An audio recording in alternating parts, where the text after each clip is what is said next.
John Marshall இல்லை என்றால் நாம் வாழ்ந்ததற்கான ஒரு மிகப்பெரிய ஆதாரம் இல்லை. அப்படின்னா அவர் யார்? அப்படின்னா அதுக்கு முன்னால என்ன இருந்துச்சு? இவர் இதை சொல்லாம இவர் என்ன சொன்னார் அப்படின்னா சொல்லிட்டாரு. அப்படி சொல்லாம இருந்தா என்ன நடந்திருக்கும் அப்படின்னா, நீங்க ஜான் மார்ஷல்னா யாருன்னு தெரிஞ்சுக்கணும். இன்னைக்கு நான் பொற்பனை கோட்டைக்கு போயிட்டு வந்தேன். இந்தியாவில் இன்னைக்கு ஆர்கியாலஜிக்கல் சர்வே ஆஃப் இந்தியா அப்படின்னு ஒன்று இருக்கு. கீழடியில் தோண்ட ஆரம்பிச்சாங்க. அமர்நாத் ராமகிருஷ்ணன் அங்கதான் வேலை பார்க்கிறார்.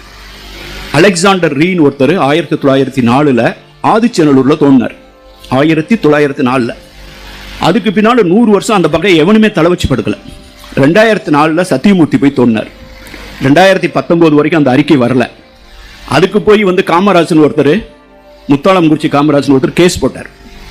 உயர்நீதிமன்றம் வரைக்கும் போய் அந்த அறிக்கையை வெளியிடுகளான்னு சொல்லி 15 வருஷத்துக்கு முன்னால போராடினாங்க. அப்படிப்பட்ட ஒரு ஆர்கியாலஜிக்கல் சர்வே ஆஃப் இந்தியாவுக்கு டைரக்டர் ஜெனரலா ஒருத்தர் இறங்குறாரு. பிரிட்டன்ல இருந்து இறங்குறாரு. 1902 வருஷம். அவர் இந்தியாவில் இறங்கும் போது அவருக்கு வயசு 26. அவருடைய பேர் ஜான் மார்ஷல். 26 வயசு. சரி, அந்த போஸ்ட் ஏன் முக்கியம் அப்படின்னு சொல்லும் போது, இந்த பலுச்சிஸ்தான், பாகிஸ்தான், ஆப்கானிஸ்தான் இப்ப நம்ம சொல்றோம் பாத்தீங்களா, இந்த பாகிஸ்தான் அருணகிரி வந்திருக்காரு. பார்த்தோம்னா தெரியும், உலகம் ஃபுல்லா சுத்திட்டு இருப்பாரு. நீங்க இருக்காரு, அது அவர் கூட அறிமுகப்படுத்தி வச்சாரு.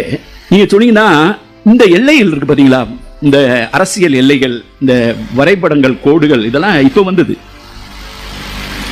திசைகள் என்பவையே நேற்று வந்தவை. தேடுதல் மனிதனின் உடன் பிறந்தவை. நம்ம தேடுதல் தான் மனுஷனுடைய உடன். நம்ம மரம் கிடையாது, நமக்கு கால் இருக்கு. நம்ம காலில் நம்ம கீழே வேறு இல்லை, ஒரே இடத்துல இருக்கிறதுக்கு. நாம் தொடர்ந்து நடந்து கொண்டே இருக்கிறோம். அப்ப இந்த எல்லை பாகிஸ்தான், இந்தியா, இந்த நாடு, அந்த நாடுங்கிறதா இப்ப சமீபத்தில் வந்தது. மெட்ராஸ் பிரசிடென்சி இருந்துச்சு, புதுக்கோட்டை தனியா இருந்தது, சமஸ்தானங்கள் இருந்தது. இப்படிப்பட்ட இந்தியாவுக்கு ஒரு ஆர்கியாலஜிக்கல் சர்வே ஆஃப் இந்தியாவுக்கு டைரக்டர் ஜெனரலா வந்தாரு. அப்ப சென்னையினுடைய ஆர்கியாலஜிக்கல் சர்வே ஏஎஸ்ஐனுடைய சென்னை சூப்பரிண்டெண்டா இருந்தவர் அலெக்சாண்டர் ரீ.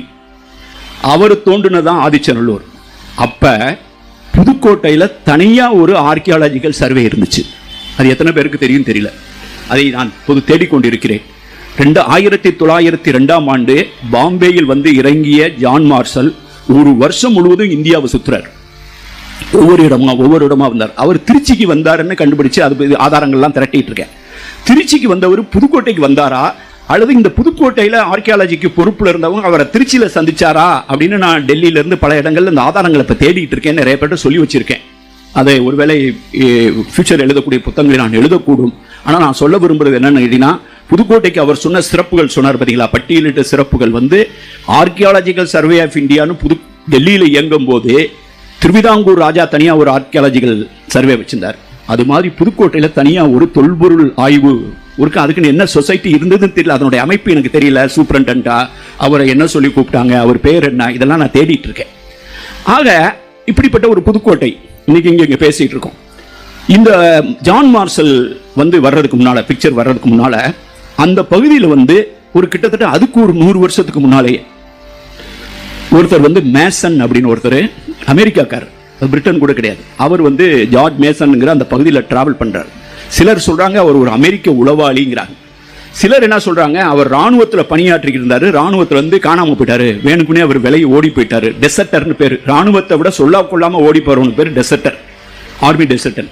அப்படி போனவர் ஒரு புத்தகம் எழுதுறார். பலுச்சிஸ்தான், ஆப்கானிஸ்தான் அந்த பகுதியில் இருக்கக்கூடிய டிராவல்ஸ் ஒரு புத்தகம் எழுதுறார். அதுல இந்த ஹரப்பா பகுதியில் கிடைச்ச இந்த சிதைவுகள், இந்த முத்திரை, இதை பத்தினா எழுதுறார். அவர் கண்ணில் இது பட்டிருக்கு. ஆனா இதனுடைய முக்கியத்துவம் யாருக்கும் தெரியல. அதுக்கு பின்னால ஒரு முக்கியமான ஒருத்தர் வர்றார் இந்தியாவில் ஆர்கியாலஜி. அவர் பேர் கன்னிங்ஹாம். நீங்க எல்லாம் கேள்விப்பட்டிருப்பீங்க. அந்த கன்னிங்ஹாம் அந்த பகுதியிலே போய் டிராவல்லாம் பண்றாரு. அவரு இந்த ஹரப்பாவை பார்க்கிறார்.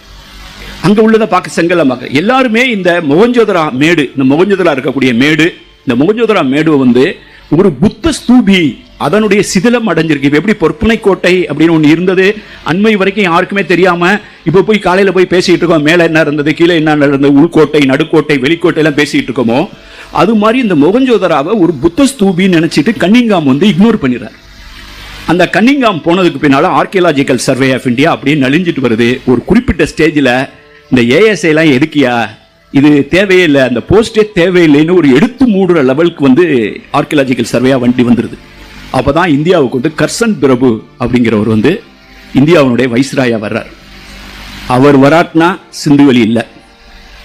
அவர் என்ன முடிவு பண்றாரு, இந்தியாவில் இருக்கக்கூடிய இந்த முக்கியமான இதெல்லாம் திரட்டிருக்காங்கல்ல, சாஞ்சி ஸ்தூபி, அங்க பாகிஸ்தான் பகுதியில் தக்ஷசீலா, இந்த மாதிரி இடையில கிடைச்சிருக்கக்கூடியதெல்லாம் பாதுகாக்கணும்.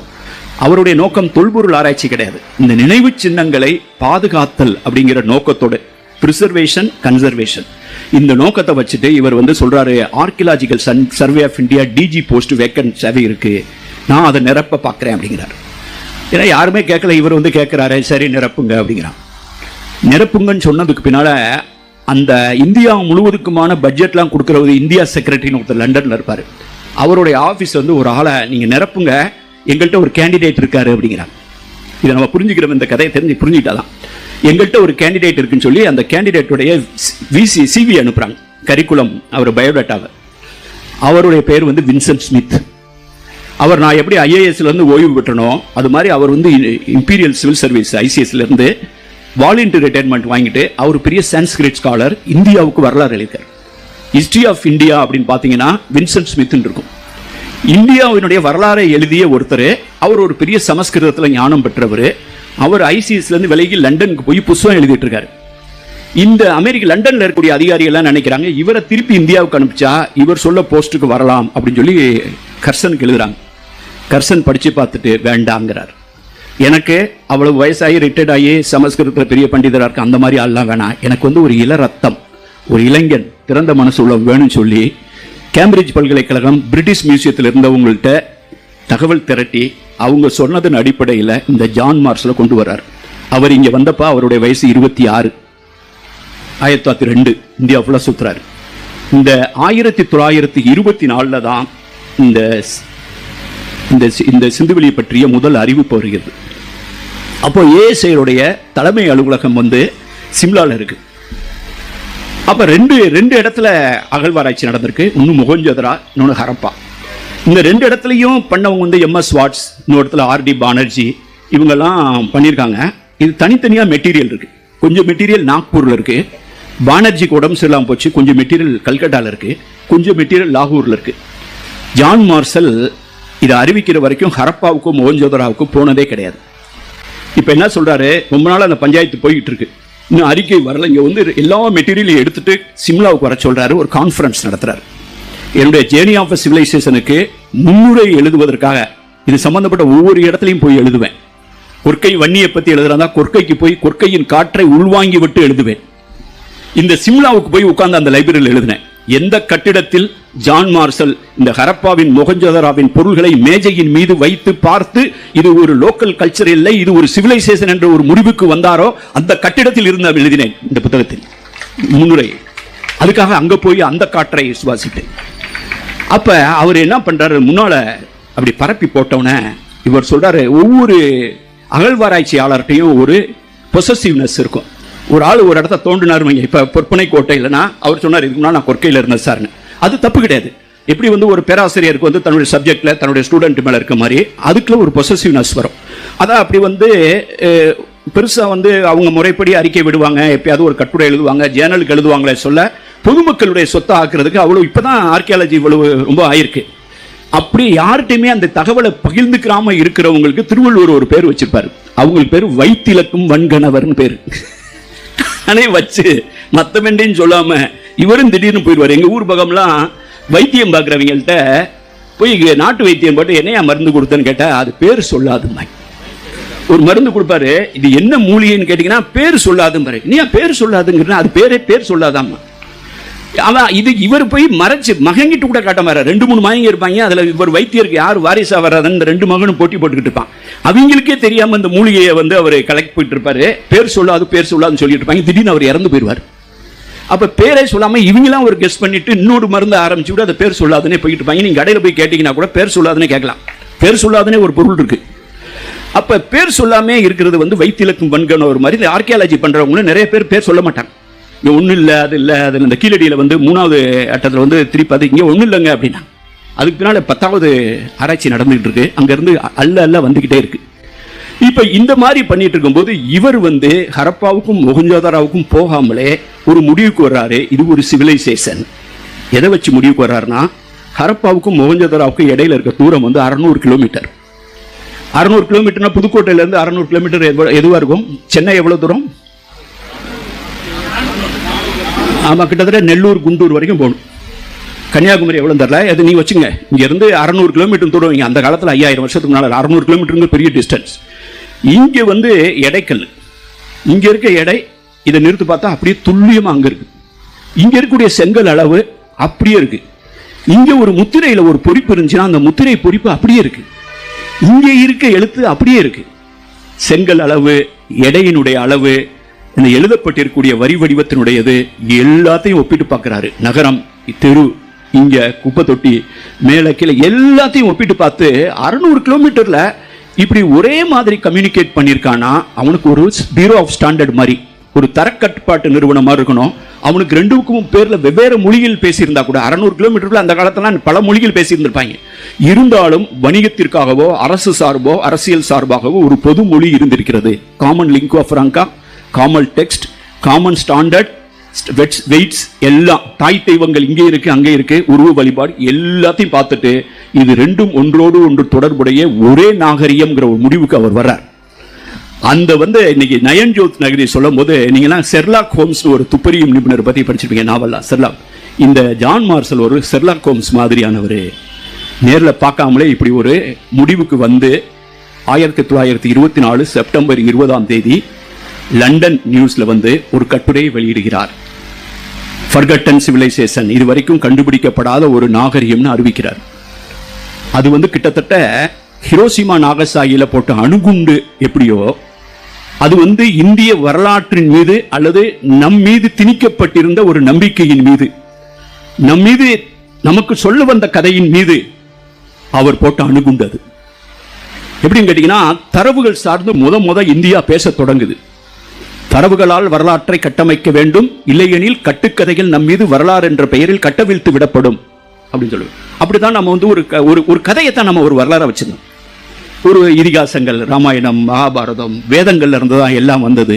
அதுக்கு முன்னால எவனுமே இல்லை. இங்க இப்ப இருந்தவெல்லாம் கிட்டத்தட்ட பழங்குடி, காட்டுமிராண்டி மாதிரி எல்லாத்துக்கும் நாகரிகத்தை கற்றுக் கொடுத்ததே வேதத்திலிருந்து வந்ததுன்னு ஒரு நம்பிக்கையோடு நமக்கு சொல்லப்பட்ட கதைகளை வைத்து நாம் வாழ்ந்து கொண்டிருந்தோம். எங்க ஊர் பக்கம்லாம் போனா எங்க பார்த்தாலும், நான் மதுரை விட்டு வெளியே போகாதவன், இங்கே படிச்சவன். இங்க போனா இங்கதான் சீத்தை குளிச்ச இடம் அப்படிமா. இந்த ஏரியா போல எங்க யூனிவர்சிட்டி பக்கம் போனா இங்க பஞ்சபாண்டவர் இங்க படுத்திருந்தாங்கம்மா. ஏன்னா இவர் தர்மர் படுத்திருந்தாரு, இந்த இங்கதான் அர்ஜுனர் படுத்திருந்தாரு. இந்த கொஞ்சம் அகலமா இருந்துச்சுன்னா அது பீமர் படுத்திருந்தது தான். என்னடா அது இங்கேயும் படுத்திருந்தாரு அங்கேயும் படுத்திருந்தாருன்னா, ஒரிசாவில் போய் வேலை பார்க்க போறேன், இங்கதான் சீதை குளிச்சங்கிறான், இங்கதான் பஞ்சபாண்டவர் படுத்ததுங்கிறான். அப்புறம் உத்தரப்பிரதேசில் போனால் இங்கே தான் அவங்க படுத்திருந்தாங்க. எத்தனை இடத்துலடா படுத்தாங்க அப்படின்னு சொல்லிட்டு நான் மேப் ஃபுல்லாகவே இவங்க படுத்திருக்க தூங்கியிருக்காங்களே அப்படின்னு சொல்லிட்டு நான்லாம் அதிர்ச்சி அடைவேன். நான் முதல்ல இது மட்டும்தான் இங்கே மட்டும்தான் இருந்தாங்க நினைக்கும் போது எல்லா இடத்துல இருக்கும்போது இது இப்படி நடந்திருக்க முடியாது, ஒரு ஆள் எத்தனை இடத்துலயா படுக்க முடியும் அப்படின்னு சொல்லிட்டு இதை வந்து இது ஆதாரங்கள் அப்படிங்கும் போது இந்த ஆள் வந்து என்ன சொல்றாரு, புதுசாக அவர் குண்டை போடுறாரு. இன்னைக்கு தேதிக்கு 4500 5000 வருஷத்துக்கு முன்னால இந்த நாட்டில், இந்த இந்திய துணைக்கண்டத்தில் அருமையான நகரங்களை வைத்து, அருமையான குப்பை தொட்டிகளை வச்சு, அருமையான தெருக்களை வச்சு, வடிகால் வசதி வச்சு, நல்ல தண்ணிக்கு ஒரு வாய்க்கால், கழிவு நீருக்கு ஒரு வாசல், பொதுவாக குளிக்கிறதுக்கு இடம், இப்படிப்பட்ட ஒரு நகர நாகரிகத்தின் உச்சத்தில் வாழ்ந்தவர்கள் 5000 ஆண்டுகளுக்கு முன்னால் இந்த பூமியில் வசித்திருக்கிறார்கள் அப்படின்னு சொன்னது பாருங்க, யோசிச்சு பாருங்க. இப்போ நம்ம வெளிநாட்டுக்கு போனோம்னா, நியூயார்க்கில் போனால் மன்ஹாட்டன் அப்படின்னு போனோம். இங்கே மன்ஹாட்டன் ஒரு ஏரியா, இதாண்டா 12th Avenue 11th Avenue நியூயார்க்கில் இருக்கிறதா ரொம்ப பெருசாக சொல்லுவான். ஆனால் 5000 வருஷத்துக்கு முன்னால் இந்த உலகத்தினுடைய நியூயார்க்கு இதுதான், மொஹஞ்சதாரோ, ஹரப்பா. இந்த உலகத்தினுடைய ஏன் நீங்கள் வந்து பிரமிடு இருக்கலாம், எகிப்தில் வந்து பெரிய பிரமிடு, பயங்கரமான பிரமிடு இருக்கும். பிரமிடுனா என்ன? செத்து போன ராஜாவை வச்சு புதைக்கிறது. அதை வந்து பயங்கரமாக அது வந்து அவரோட குடல் கடலை மூளையெல்லாம் எடுத்துருவாங்க. எடுத்துட்டு அந்த உடம்பு மேலே வச்சு தைலங்கள்லாம் தடவி அது மேலே வந்து இந்த பஞ்சில் வந்து பருத்தியில் ஆடையில் இருந்துச்சு, மூலிகைகளை போட்டு ஒரு பெட்டி செஞ்சு, அந்த பெட்டிக்கு மேலே இன்னொரு பெட்டி செஞ்சு, அதுக்கு மேலே இன்னொரு பெட்டி செஞ்சு, அதை மம்மின்னு பேர். அந்த மம்மியை கொண்டு வந்து அந்த பிரமிடுக்குள்ள வச்சு அவர் செத்து போனதுனால செலவழிக்கிறதுக்கு நிறைய வைரம், வைடூரியம், இந்த மாதிரி பொருள்லாம் வச்சு அவருக்கு ஏவல் வேலையெல்லாம் பார்க்கறதுக்கு நிறைய பணிப்பெண்கள், இந்த பணியாளர்களையும் சேர்த்து புதைச்சிருவாங்க. அதுதான் பிரமிடு. பிரமிடு வந்து செத்த ராஜாவை புதைச்சது.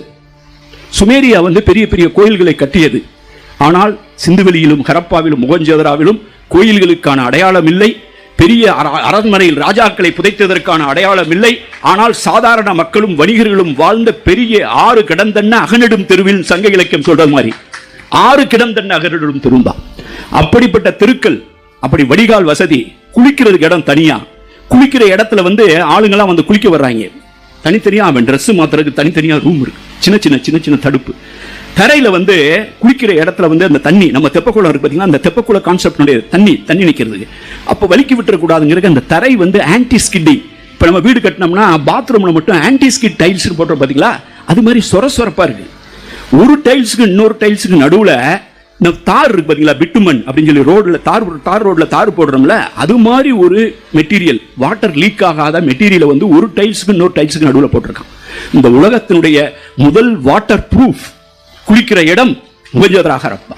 தானிய களஞ்சியம், கல்லூரி, ஆடும் இடம், பொது வெளிகள், குப்பை தொட்டி எவ்வளவு பெரிய பிரமிடை விட முக்கியமான தெரியுமா உங்களுக்கு? முதல் மாடியில் கழிப்பறை. அந்த கழிப்பறையிலிருந்து பக்கத்துல ஃப்ளஷ் பண்ற மாதிரி தண்ணியிலிருந்து அங்க இருந்து முதல் மாடியிலிருந்து எல் ஜாயிண்ட் வழியா தண்ணி கீழே விழுகும். சின்ன சாக்கடையிலிருந்து பெரிய சாக்கடை விட அதை விட பெரிய சாக்கடை. இதை விட ஒரு நாகரிகம் வேணுமா? அது வரைக்கும் இவர் இதை கண்டுபிடிச்சு சொல்ற வரைக்கும் இந்தியாவிலேயே முதலில் கட்டப்பட்ட சுவர் நம்ம நினைச்சுக்கிட்டு இருக்கிறது பீகாரில் ராஜகிருகம் என்ற ஒரு இடம் இருக்கிறது. அந்த இடத்தில் கிடைத்த சுவர் தான் இந்தியாவின் முதல் சுவர் என்று நாம் பேசிக் கொண்டிருந்தோம்.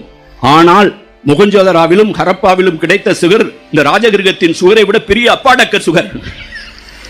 பக்கத்திலே நிற்க முடியாது, பக்கத்திலே வர முடியாது. அப்படிப்பட்ட சுவர்கள். அந்த சுவர்களை பற்றி இவர் எழுதும் போது இவர் எழுதுன உடனே அந்த உலகமே ஆச்சரியமாயிரு. பலர் உடனே படிச்சுட்டு ரியாக்ட் பண்றாங்க.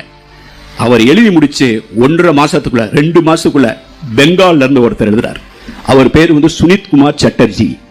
இதுக்கு ஆனா முதல் குரல் தமிழ்நாட்டில் இருந்து வரவில்லை, தென்னிந்தியாவில் இருந்து வரவில்லை, வங்காளத்தில் இருந்து வந்தது. அவர் ஒரு மொழியியல் அறிஞர். இவர் சொல்றதை பார்த்தா அநேகமா இது தென் பகுதியைச் சேர்ந்த திராவிட மக்கள் தமிழ் துன்பங்களோடு தொடர்புடைய ஒரு நாகரிகமாகத்தான் இருந்திருக்க முடியும். அது வேத காலத்திற்கு முற்பட்டது, வேத காலத்தோடு தொடர்பற்றது, வேத நாகரிகத்தோடு தொடர்பற்றது அப்படிங்கிற ஒரு கட்டுரையை அவர் மாடர்ன் ரிவ்யூங்கிற பத்திரிகையில் எழுதுறார். அந்த பத்திரிகை நான் தேடி போய் கல்கட்டால எடுத்தேன். அதுல இவர் சுனித் குமார் சட்டர்ஜி தான் முத இதை சொல்றார். அதுக்கு பின்னால இந்த புத்தகத்தை, இந்த அறிக்கையை அவர் விரிவாக வெளியிடும் போது ஜான் மார்சலும் குடியிருக்கிறார். இது அநேகமாக திராவிட மொழி குடும்பத்தை சேர்ந்த மக்கள் பேசிய நாகரிகம் அப்படின்னு ஜான் மார்சல் சொல்றாரு, சுனித் குமார் சட்டர்ஜி சொல்றார். இப்ப யோசிச்சு பாருங்க, திருவள்ளுவர் சிலை இல்லாத கன்னியாகுமரி. நான் திருப்பி திருவள்ளுவர் சிலை இல்லாத கன்னியாகுமரி நான் ஏன் சொல்றேன்னு உங்களுக்கு புரியும் நினைக்கிறேன். திருவள்ளுவர் சிலை இல்லாத கன்னியாகுமரியை என்னால் கற்பனை செய்து பார்க்க முடியவில்லை. அப்படிப்பட்ட ஒரு வெற்றிடத்தை நாம் வரலாறு என்ற பெயரில் தக்க வைத்திருப்போம். வின்சென்ட் ஸ்மித், சரி ஜான் மார்சல் வராம வின்சென்ட் ஸ்மித் வந்திருந்தா என்ன இருக்கும்? 12B ஒரு படம் பார்த்திருப்பீங்க நினைக்கிறேன். 12B தானே ஒரு படம். அதுக்கு பேர் லாஜிக்கல் எக்ஸ்டென்ஷன் பேரு. திரைக்கதை எழுதுறதுலேயே ஒரு லாஜிக்கலா அவர் பஸ்ல இறங்கி இருந்தா என்ன இருக்கும், அவர் இறங்காம போயிருந்தா, அப்படிதான் நினைக்கிறேன். அந்த படம் ரொம்ப வருஷத்துக்கு முன்னால பார்த்தேன். அந்த மாதிரி தான் ஒரு 2 லாஜிக்கா, இப்படி இருந்தா என்ன நடந்திருக்கும், அப்படி இருந்தா என்ன நடந்திருக்குங்கிறது அது மாதிரி லாஜிக்கலா ஒரு கதை சொல்ற ஒரு மெத்தட். அது 12B ஒரு படம் வந்தது. இப்ப இந்த ஜான் மார்சல் வராம வின்சென்ட் ஸ்மித்தே செலக்ட் பண்ணிருக்காங்க, ரெக்கமெண்ட் பண்ணபடின்னு வச்சுக்கிறோம். இந்த வின்சென்ட் ஸ்மித் இந்த இந்தியாவுடைய வரலாறை எழுதிட்டு இருக்கும்போது தமிழ்நாட்டிலிருந்து அவருக்கு ஒருத்தர் கடிதம் எழுதுறார். அவர் பேர் சுந்தரம் பிள்ளை. அந்த சுந்தரம் பிள்ளை என்ன சொல்றாருன்னா, இங்க பை த டைம் 1904ல அலெக்சாண்டர் ரீ, அந்த அலெக்சாண்டர் ரீ ஆதிச்சநல்லூர் தோன்றதுக்குமே ஜான் மார்சலுக்கு சம்பந்தம் இருக்கு. நம்ம ஜான் மார்சலை கொண்டாடுறதுக்கு பல காரணம். ஒன்று சிந்துவெளி, இன்னொன்று ஆதிச்சநல்லூர். அவர் போஸ்ட்ல இருக்கும்போது தான் இந்த அலெக்சாண்டர் ரீ இதை தோன்றார். இந்த சுந்தரம் பிள்ளை அந்த ஏரியாக்காரர், யாரு, திருநெல்வேலி பகுதி. அவர் பார்க்குற என்னடா ஆதிச்சநல்லூர்ல இவ்வளவு முதுமக்கள் தாலியெல்லாம் கிடைச்சிருக்கு, இது கிடைச்சிருக்கு, அது கிடைச்சிருக்கு, செப்பு சிலை கிடைச்சிருக்கு, இதெல்லாம் கிடைச்சிருக்கு, எவனுமே ஒண்ணுமே சொல்ல மாட்டாங்க, இதை பத்தி ஒண்ணுமே பேச மாட்டாங்கன்னு இவர் லெட்டர் எழுதுறாரு. என்னையா இந்திய வரலாறுன்னு புக்கெல்லாம் எழுதுறீங்க, தென்னிந்தியாவை பத்தி நீங்க இந்திய வரலாறுன்னு நீங்க பொதுவாக பார்த்தீங்கன்னா இப்போ கூட அப்படிதான், இப்போ பாட புஸ்தகத்தையே திருத்திருக்காங்களே. பொதுவாக இந்த வரலாறு பாடத்தெல்லாம் எழுதுனா அப்படியே அது வேத காலம், அதுக்கெல்லாம் ராமாயணமாக எல்லாம் எழுதிட்டு அப்புறம் மௌரியர் காலம், குப்தர் காலம், பொற்காலம், அப்புறம் ஹர்ஷவர்த்தனர், அப்புறம் புலிகேசி வரைக்கும் வந்துட்டு திடீர்னு சவுத் இந்தியன் ஹிஸ்டரின்னு தனியாக ஒரு கிளைக்கதை மாதிரி ஆரம்பிப்பாங்க. அதில் சேர சோழ பாண்டியர்னு 3 பேரை போட்டு விட்டு அப்படியே காமாசமாக நெல்லிட்டு ராஜராஜ சோழன் போட்டு முடிச்சு விட்டுருவாங்க. அப்போ இந்த இந்திய வரலாறுங்கிறதனுடைய ஒரு துணை கதை மாதிரி தான் தென்னிந்திய வரலாறும் தமிழ்நாடு வரலாறும் சங்ககால வரலாறு இருந்தது. இப்ப இந்த சுந்தரம் பிள்ளை வந்து மனசு தாக்க முடியாம அவர் லெட்டர் எழுதுறாரு, இந்த வரலாறை தெற்கின் பார்வையில் பார்க்க வேண்டிய தேவை இருக்குன்னு நினைக்கிறேன் அப்படின்னார். இந்த வின்சென்ட் ஸ்மித் ரொம்ப நேர்மையானவர். அவர் இதை சுட்டிக்காட்டி, சுந்தரம் பிள்ளை என்பவர் இப்படி விருப்பப்படுறாரு, ஆனால் நமது கையில் இன்றைக்கு இருக்கும் தகவல்களின் அடிப்படையில் அப்படி சொல்வதற்கு வாய்ப்பில்லை அப்படிங்கிறார். அப்படி சொல்வதற்கு வாய்ப்பில்லை என்று சொன்ன வின்சென்ட் ஸ்மித், அவருக்கு முன்னால் இப்படி ஹரப்பா மொஹஞ்சதரா மெட்டீரியல்ஸ் குவிக்கப்பட்டிருந்தால் அப்படியே மாதிரி இது வந்து ஒரு நாகரிகம், இது திராவிடத்தோடு தொடர்புடையது என்ற முடிவுக்கு வின்சென்ட் ஸ்மித் வந்திருப்பாரா அப்படின்னு நான் யோசிச்சு பார்த்தேன்னா 12B படத்தில் லாஜிக் மாதிரி தான் எனக்கு வந்திருக்க மாட்டார் என்று தான் தோன்றுகிறது. இதை ஜான் மார்ஷல் மட்டும்தான் செய்திருக்க முடியும். அவர் செய்தார். அவர் செய்ததில் அந்த முடிவில் எந்த விதமான தவறும் இல்லை என்பதை அதற்கு பின்னால் வந்த ஆராய்ச்சிகள் நிறுவுகின்றன. இப்போ 100 வருஷம் ஆயிடுச்சு. எதுக்கும் வந்து அப்பெல்லாம் நாங்கெல்லாம் இப்பெல்லாம் அதிகமாக படம்லாம் ஓடுறதே, ஒரு படம் 10-20 நாள் ஓடினாலே கொண்டாடிட்டு இருக்காங்க. அப்புறம் ஓடிடியில் வந்துருச்சுங்க, படமே ரிலீஸ் ஆக மாட்டேங்குது. முதல்ல ரிலீஸ் ஆகி அதுக்கு முன்னால் வந்து 10 நாள் 10-15 நாள்லேயே கிட்டத்தட்ட உலகம் ஃபுல்லாக 400 கோடி 300 கோடின்னு திரட்டிடுறதுனால நாங்கள்லாம் ஸ்கூலில் படிக்கும்போது காலேஜில் படிக்கும்போது 100வது நாள் வாங்கி, அப்புறம் 50வது நாள் 100வது நாள் 150வது நாள் 175வது நாள்லாம் படம்லாம் ஓடும். அதுக்கும் தனியாக ஃபங்க்ஷன்லாம் நடத்துவாங்க. ஏன்னா தியேட்டரே ஒரு படத்தை ஒரு ஊரில் ஒரு தியேட்டரில் தான் ரிலீஸ் ஆகும், வரிசையில் 2 பார்ப்பாங்க. இப்போ ஒரே நாளில் வந்து 20-30 இடத்துல ரிலீஸ் பண்ணி விட்டு அதெல்லாம் பண்ணிடுறதுனால அது மாதிரி நடக்கிறது கிடையாது. ஆக இந்த 100வது கொண்டாடுறதுங்கிறது 50 சஷ்டியத்தை பூர்த்திங்கிறோம், 60வது இதுக்கு போய் திருக்கடையூருக்கு போய் கொண்டாடுறான், அப்புறம் பவள விழாங்கிறான். அப்போ 100ஆண்டு அப்படிங்கிறது எதுக்குமே ஒரு மைல் ஸ்டோன். இந்த மைல் ஸ்டோன் வந்து இப்போ சிந்துவெளிக்கு தான் மைல் ஸ்டோன். அதுக்கு பின்னால் இந்த 100 வருஷத்தில் என்னெல்லாம் நடந்திருக்கு அப்படின்னு பார்த்தா, சுனித்குமார் சட்டர்ஜி திராவிட நாகரிகம். அதுக்கு பின்னால் ஹீராஸ் பாதிரியார்னு ஒருத்தர் வந்தார். அவர் வந்து மும்பையில் இருந்தார். அவர் இதெல்லாம் படிச்சுட்டு அவர் வந்து இந்த இந்த சிந்துவெளி மக்கள் இந்த சுமேரிய பகுதியிலிருந்து வந்தாங்க, இது திராவிட தொடர்புடையதுன்னு சொல்றாரு. ஆனால் அவர் சொல்றது நிறைய பேர் ஒத்துக்கொள்றதில்ல. அவர் வாசிக்கிறதுக்கு முயற்சி பண்ணார். அப்புறம் ரஷ்யாவை சேர்ந்தவர்கள் முயற்சி பண்ணாங்க, பின்லாந்தை சேர்ந்தவர்கள் முயற்சி செய்தார்கள். அஸ்கோ பர்போலாங்கிறவர் அதில் ரொம்ப முக்கியமானவர். அவரும் அவருடைய சகோதரரும் முயற்சி பண்ணுறாங்க. இந்த அஸ்கோ பர்போலா நான் சந்திச்சிருக்கேன். அவரோடு சேர்ந்து அவர் இருக்கும் அரங்கில் ஐராவத மகாதேவன் முன்னிலையில், அஸ்கோ பர்போலா முன்னிலையில் எனது கொற்கை வஞ்சி தொண்டி வளாகத்தை உலக செம்மொழி மாநாட்டில் இந்த உலகிற்கு அறிவிக்கும் வாய்ப்பு எனக்கு கிடைத்தது என்பதை என் வாழ்வின் பெருமிதமாக கருதுகிறேன். 2010ஆம் ஆண்டு அப்போ அஸ்கோ பர்போலாவும் இருக்கார். அப்போ நாங்கள் 2 பேர் தஞ்சாவூர் பல்கலைக்கழகத்துக்கு ஒரு கூட்டத்துக்கு வந்தோம். அப்பையும் அவர்கிட்ட நான் யோசனை கேட்டேன், இந்த புத்தகத்தை நான் எழுதி கொண்டிருக்கிறேன், எப்படி பண்ணுறது. அப்போ அஸ்கோ பர்போலா வந்து நிறைய எழுதுறாரு, இதை வாசிக்கிறதுக்கு முயற்சி பண்றாரு. வாசிக்கிறதுக்கு முயற்சி பண்ணி அவரும் வந்து இது ஒரு திராவிட மொழியை சேர்ந்தது, இதற்கான சான்றுகள் தமிழில் கிடைக்கக்கூடும், தொல் தமிழில் கிடைக்கக்கூடும் சொல்லி அவர் வந்து மோஸ்ட் லைக்லி அவர் அஸ்கோ பர்போலாவுடைய இவ்வளவு பெரிய புத்தகம், அந்த புத்தகத்தினுடைய முடிவான ஒரு பேரா சொல்றதா இருந்தா, இட் இஸ் நாட் எட் டிசைஃபைட், இது வந்து இட்ஸ் ஒர்க் இன் ப்ராக்ரஸ், இது இன்னும் வாசிக்கப்படவில்லை. ஒருவேளை வாசிக்கப்பட்டால் அநேகமாக மோஸ்ட் ப்ராபபிளி அப்படிங்கிற வார்த்தை, அநேகமாக அது ஒரு திராவிட மொழியாக இருக்கக்கூடும், திராவிட மொழி குடும்பத்தைச் சேர்ந்த ஒரு மொழியாக இருக்கக்கூடும் அப்படின்னு சொல்றாரு அஸ்கோ பர்போலா. என்னுடைய குரு என்று நான் நினைக்கிற ஐராவத மகாதேவன், அவர் என்னை மாதிரியே ஐஏஎஸ்ல இருந்தவர். ஐஏஎஸ்ல இருந்து அவர் ரிசைன் பண்ணிட்டு சிந்துவெளி ஆராய்ச்சியை ஃபுல்லாக கையில் எடுக்கிறார். அவர் தினமணிக்கு ஆசிரியர் ஆகிறார். நான் தினமணியில் வேலை பார்த்துட்டு ஐஏஎஸ்க்கு போகிறேன். அவரை வந்து மசூரி அகாடமியில் சந்திச்சு அவரை நான் பார்க்குறேன், என்னடா சிந்துவெளியை பற்றி பேசுகிறார், நம்ம ஒரு காலத்தில் சிந்துவெளியை பற்றி பேசுவோமா அப்படின்னு நினைக்கிறேன். 1984 அதே ஐஏஎஸ் அகாடமியில், அதே அரங்கில், சர்தார் பட்டேல் அரங்கில், அதே மாதிரியான ஒரு தலைப்பில் சிந்துவெளியை பற்றி 2007ஆம் ஆண்டு நான் சென்று பேசினேன். அத்தனை ஆண்டுக்கு பின்னால் அப்போதான் நின்று பார்க்குறேன், இதே அரங்கில் தானே நம்ம யோசித்தோம் அப்படின்ட்டு. அப்படியே கனவு நனவானது மாதிரி. அந்த ஐராவத மகாதேவன் சார் வந்து இது வந்து ஒரு திராவிட மொழி குடும்பத்தை சேர்ந்தது, தமிழோடு தொடர்புடையது அப்படின்னு நினைக்கிறார். அவர் வந்து இதை வடிவத்தை வந்து இதில் நான்மாட கூடல் இருக்குன்னு நினைக்கிறார். எல்லாம் எழுதுறார். எழுதிட்டு அவர் வந்து ஒரு மெத்தடை பயன்படுத்தினார்.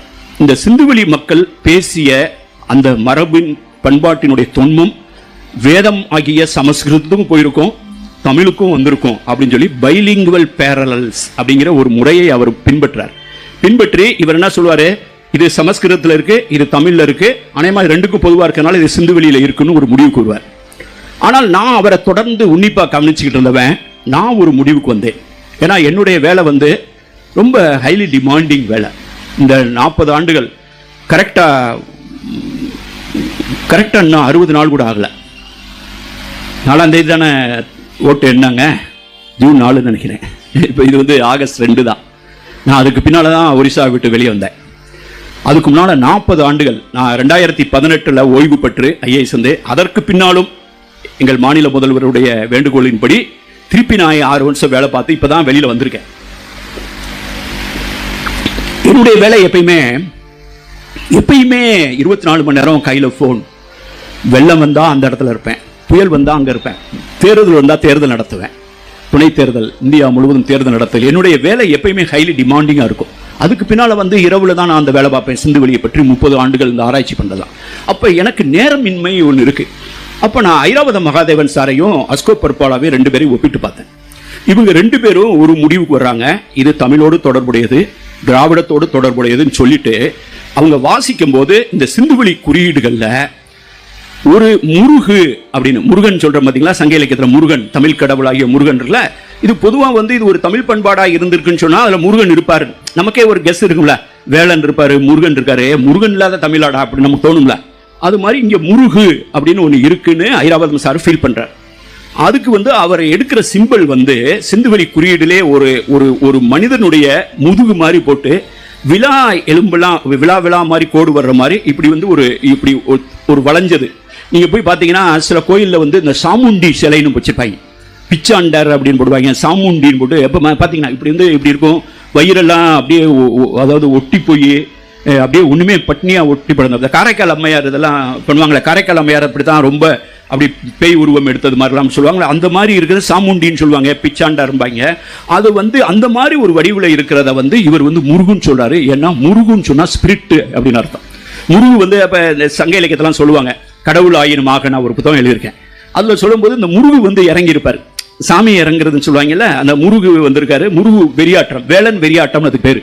இந்த வேலன் வெறியாட்டம்ங்கிற கான்செப்ட் வச்சு இந்த சூர் அப்படிங்கிற இந்த ஸ்பிரிட் வந்து இப்படி தான் இருக்கும், அதனால அது பேர் முருகு அப்படின்னு இவர் முருகன் பேர் வைக்கிறார். அஸ்கோ பர்பாலாவும் என்ன நினைச்சாரு, முருகுன்னு இதில் இருக்குன்னு நினைக்கிறார். ஆனால் அவர் முருகுங்கிறதுக்கு வந்த முடிவு வந்து என்னை ஆச்சரியப்படுத்துறது, அதிர்ச்சிக்குள்ளாகுது. அது என்னன்னு கேட்டிங்கன்னா, சிந்துவெளி குறியீடுலேயே ஒரு வளையல் இருக்குல்ல, பேங்கிள்ஸ், நம்ம கையில் போகிற வளையல் இருக்குல்ல, அந்த வளையல் மாதிரி ஒரு குறியீடு இருக்கும். நம்ம கீழடியில் கிடச்சிருக்கு, அங்கே கிடச்சி சங்குவலை. இதுதான் வந்து முருகுங்கிறாரு. ஏன்னு சொன்னால் அவர் வந்து ரீபஸ் டெக்னிக்னு ஒன்று பண்ணுறாரு. ஏன்னு சொன்னால் தமிழ் இலக்கியத்தில், தமிழில், தொல்தமிழில், திராவிட மொழிகளில் முறுக்கு அப்படின்னு சொன்னால் ட்விஸ்ட் பண்ணுறது, முறுக்கு. இப்போ நம்ம முறுக்கு பிழிகிறோம் பார்த்தீங்களா, அந்த முறுக்கு எப்படி இருக்கு, முறுகி தானே இருக்கு, முறுக்குன்னு இருக்குல்ல, முறுக்கின்னு இருக்குல்ல, முறுக்கிக்கிட்டு இருக்காண்டாங்கிறாங்கல்ல. அவன் வந்து முறுக்கு அப்படிங்கிற மாதிரி வச்சு இந்த வட்டமாக இருக்கிற வளையல் வந்து முருகு, இதுலேருந்து தான் முருகு வந்துச்சுங்கிறார். அப்பயே நான் முடிவு பண்ணிட்டேன், என் வாழ்க்கையில் இதை நான் வாசித்து கண்டுபிடிக்க முடியாது. ஏன்னு சொன்னால் இது ரெண்டுமே தமிழோடு தொடர்புடையது, திராவிடத்தோடு தொடர்புடையன்னு நம்புகிற 2 பெரிய அறிஞர்களே 2 விஷயத்தை வச்சு 2 4 தானே இருக்க முடியும், 2 5 இருக்க முடியாதுல்ல, 2 கூட்டினா தானே 4 வரணும், அல்லது 3 1 கூட்ட. ஆனால் இந்த 2 பேரும் முருகுங்கிற ஒரு சொல்லையே 2 வெவ்வேறு விஷயத்தை வச்சு எப்படி வாசிக்க முடியும் அப்படின்னா அதில் முரண்பாடு இருக்கு. அப்போ இவங்களே இப்படி வாசிக்க முடியலன்னா இப்போ இவங்க என்ன சொல்லுவாங்க, இது வந்து வேதங்கள் சேர்ந்தது, சமஸ்கிருதம் சேர்ந்ததுன்னு சொன்னால் ஒரு சிலையை பார்த்தோம்னா இவர் தான் சிவபெருமான் தான் ஒருத்தன், இவர் தான் ருத்ராம் தான். இப்போ நான் போய் இது வந்து இதில் முருகுன்னு எழுதியிருக்கியான்னு சொன்ன கேட்டால், முருகுன்னு எழுதியிருக்கா, இதில் வந்து ஸ்ரீராம்னு எழுதியிருக்குமா. அப்போ நான் என்ன எதை வச்சு சொல்கிறேன், திடீர்னு குண்டை தூக்கி போடுறேன், நீ எதை வச்சு சொல்கிறேன்னு கேட்பேன். அப்போ நான் என்னாலையும் ப்ரூஃப் பண்ண முடியாது, அவனாலையும் ப்ரூஃப் பண்ண முடியாது. ஏன்னு கேட்டிங்கன்னா இந்த 2ஐயும் நிறுவத்தக்க பைலிங்குவல் ஸ்கிரிப்ட் கிடைக்கவே இல்லை. இப்போ நீங்கள் பழனி கோயிலுக்கு போகிறீங்க, பழனி கோயிலுக்கு போனோம்னா என்ன பண்ணுறோம், உண்டியல்னு எழுதி வச்சுப்பேன். நிறைய பேர் மலையாளியாக கேரளத்துலேருந்து வருவாங்க. அப்போ வந்து உண்டியல்னு தமிழ்லையும் எழுதியிருப்பான், ஹுண்டின்னு எழுதியிருப்பான், இந்தியில் எழுதியிருப்பான், மலையாளத்தில் எழுதியிருப்பான். இப்போ ஒரு விஷயத்தை வந்து ஒரு 3 மொழி 4 மொழியில் அல்லது 2 மொழியில் எழுதியிருந்தா இதுக்கு சமம் அப்படின்னு வச்சு, இது மாதிரி இருந்தால் இப்படின்னு ஒரு லாங்குவேஜை படிச்சிடலாம். அப்படி தான் வந்து ரொசட்டா ஸ்டோன் அப்படின்னு சொல்கிற பைலிங்குவல் ஸ்கிரிப்டை வச்சு தான் அந்த மாதிரி இதெல்லாம் எகிப்திய நாகரிகத்தை, சுமேரிய நாகரிகத்தை, இந்த மாதிரி விஷயங்களை படிக்கிறதுக்கு இப்படி உதவி இருந்தது, இதெல்லாம் படிக்கிறதுக்கு. ஆனால் இந்த சிந்துவெளி வரி வடிவத்துக்கு அப்படி ஒரு ஸ்கிரிப்ட் கிடைக்கல. அது கிடைக்கிற வரைக்கும் இது யாருமே வாசி இதுதான் இருக்குன்னு சொல்ல முடியாது. அந்த சூழ்நிலையில தான் என்னை போன்றவர்கள் பிக்சருக்கு வந்து நான் என்ன மெத்தட் ட்ரை பண்ணா, வாசிக்காமல் வாசிப்பது. வாசிக்காமல் வாசிப்பதுன்னா என்ன, நான் டெசிஃபரிங் பட் டெசிஃபரிங். நான் வாசிக்க முயன்றது சிந்துவெளியின் வரி வடிவத்தையோ மொழியை அல்ல, சிந்துவெளியின் உடல் மொழியை. பாடி லாங்குவேஜ் ஒன்று இருக்கு. பாடி லாங்குவேஜ் நமக்கு ஒன்று இருக்குல்ல, அந்த பாடி லாங்குவேஜ் என்னங்கிறதா இதை கண்டுபிடிக்க முடியும் என்று நம்பினேன். ஏன்னா ஒவ்வொருத்தனுடைய பிஹேவியர் வேற மாதிரி இருக்கும், வெவ்வேறு பண்பாட்டுக்கான பிஹேவியர் இருக்கும். இந்த பிஹேவியர் ரெண்டு பண்பாடு, ரெண்டு வகையான அணுகுமுறைக்கு உள்ள வித்தியாசத்தை நம்ம தெரிஞ்சுக்கிறதா ஒரு உதாரணம் எடுத்துக்கிறோம். சங்க இலக்கியம் அப்படிங்கிற ஒரு தமிழ் பண்பாடு, தொல்தமிழ் பண்பாடு, பெண்களை அணுகும் விதம். சங்க இலக்கியத்தினுடைய கவிஞர்கள் பெண் கவிஞர்கள் நிறைய பேர். ஔவையார், முடத்தாம கன்னியார், வெள்ளிக்குயத்தியார், வெள்ளி வீதியார், வெண்ணிக்குயத்தியார், முடத்தாம காமக்கன்னியார், அப்படி இப்படின்னு குரமகள் இளவையினியார். குரமகள் குறவர் குலத்தை சேர்ந்த ஒருத்தி, குயவர் குலத்தை சேர்ந்த ஒரு பெண். எவ்வளவு கல்வி பரவலாக்கம் இருந்தால் இத்தனை பெண் கவிதை எழுதிருக்க முடியும்? சரி, அவங்க எழுதுற கவிதை சாதாரண கவிதையா? ஔவையார் எழுதுற கவிதையில காதல் இருக்கு, ஒரு ஈர்ப்பு இருக்கு, அரசியல் இருக்கு. ரெண்டு ராஜா சண்டை போடுறவங்க நடுவில் போய் சமாதானம் பண்றாங்க. அப்படி பார்த்தா உலகத்தினுடைய தமிழ் இந்திய துணைக்கண்டத்தினுடைய முதல் விமன் அம்பாசடரே அவங்க தான். இந்தியாவினுடைய முதல் தூதர், பெண் தூதரே ஔவையார் தான். அவங்க ரெண்டு பேரும் போய் சண்டை போட்டு இருக்கு. அவங்க நாசுகா சொல்லிட்டு வராங்க. இவன் பார்க்குறான், ஒருத்தன் ரொம்ப பெருமையாக காமிக்கிறான், என்கிட்ட பயங்கர வேல் கத்தி கபடாலாம் இருக்குன்ட்டு. நம்ம 2023 புலிகேசில் வடிவேல் வச்சிருப்பார்ல, இதெல்லாம் வரிசையாக அடுக்கி வச்சிருப்பாங்க. என்ன உடைந்து விட்டது அப்படின்னு, நம்ம அரண்மனை இவர் தான் செஞ்சதுன்னு சொல்லு, யானை எங்க யானை வாடகைக்கு விட்டாங்கன்னு சொல்லுவாங்கல்ல, அது மாதிரி இவர் போய் ராஜா போய் காமிக்கிறார். ராஜா காமிச்சோன்னா இதெல்லாம் பயங்கரமாக பாலிஷ் போட்டு வச்சிருக்கான்ட்டு. பரவாயில்லடா, ஒன்றை இருக்க ஆயுதங்கள்லாம் ரொம்ப பாலிஷ் போட்டு நல்லா இது வரைக்கும் யூஸ் பண்ணதே இல்லை போல இருக்கு. அவன் அதிகமான அப்படி கிடையாது. அவன் பயங்கரமா குத்தி கித்தி கப்படா போட்டு வளைஞ்சு கிளஞ்சு குடல் கிடல்லாம் கும்ப ஆகி ஆசாரியிட்ட கொடுத்து வேலை பார்த்துக்கிட்டு இருக்காங்கடான்னு சொல்லவும் அவன் அரண்டுட்டான். சரி, இந்த அம்மா என்ன சொல்ல வர்றாங்கடா, உன் இதை ஆயுதத்தை எப்பயுமே பயன்படுத்தாம நீ ஆயுத பூஜை போட்டு வச்சுக்கிட்டு இருக்க. அவன் கையில் இருக்க ஆயுதத்தை வச்சு அடிச்சு குத்தி கிளம்பிட்டு எப்பயுமே ரிப்பேர்லேயே இருக்கு அப்படின்னு சொல்லவும் புரிஞ்சுக்கிட்டு சமாதானமா போயிடுறான். அதான் ஔவையார் பண்ண வேலை. அவங்களுடைய காதலில் வெளிப்படுத்துறாங்க. ஒரு தோழி முருகன் மாதிரி ஒருத்தன் வேலன் வெறியாட்டம் அருள் ஆடுறான். ஒரு பொண்ணு ஒருத்தையும் லவ் பண்றான். ஒருத்தன் லவ் பண்ணோன்னா அவன் விட்டத்தை பார்த்துட்டு இருக்கா. லவ் பண்ற எப்பயுமே விட்டத்தை பார்த்துட்டு இருப்பா. சரியா சாப்பிட்றது இல்லை, உடல்லாம் மெலிஞ்சு போயிருக்கு. அவங்க அம்மா பார்க்குறாங்க, என்னடா விட்டத்தை பார்த்துட்டு இருக்கா அப்படிங்கும்போது, காத்து கருப்பு ஏதாவது இது பிடிச்சிருக்கும் அப்படிங்கும் போது உடனே வேலன் வெறியாட்டுன்னு பூசாரியை கூட்டு வராங்க, கோடாங்கி அடிக்கிற மாதிரி. அவன் ஆய்வுன்னு கதெல்லாம் சொல்லிட்டு அவன் வெறியாடுறான். அப்போ இந்த ஒரு தோழி அவளை கேட்குறா, இவன் ஒருத்தன் கூப்பிட்டானே, இவன் மேல இறங்கி இருக்கே முருகா, நீ கடவுளாவே இருந்தால் நீ ஒரு முட்டா பய போல இருக்கு. மடவை கடவுள் ஆயினும் ஆக மடவை முருக. இவன் கூப்பிட்டான்னு வந்திருக்கே நீ, உனக்கு தெரியாதா? நீ ஒரு கடவுள் தானே, அவ எதனால சாப்பிடாம இருக்கான்னு உனக்கு தெரியும்ல. அவன் இவன் கூப்பிட்டான்னு வந்திருக்கே அப்படின்னு ஒரு பெண் கடவுளை பார்த்து கேள்வி கேட்பதாக சங்க இலக்கியம் எழுதுது.